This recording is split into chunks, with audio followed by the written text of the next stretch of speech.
Escuchamos los sonidos de la naturaleza. Qué bonito es el campo. Me encantan los sonidos de la naturaleza.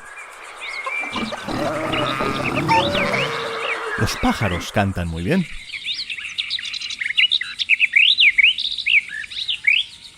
De pronto, los pájaros ya no cantan. ¿Por qué? Ah, ya veo. Empieza a llover.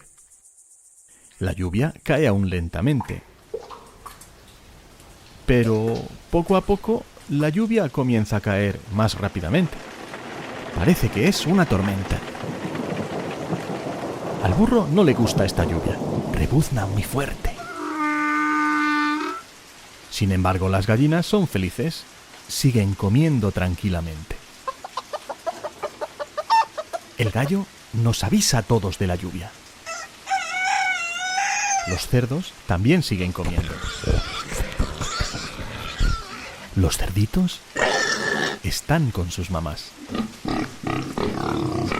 Las ovejas tienen una capa de lana que las protege de la lluvia. Balan tranquilamente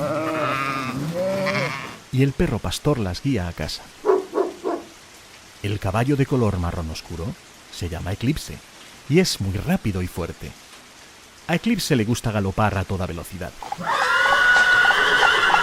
A su lado está Castaño, que es un caballo muy tranquilo y silencioso.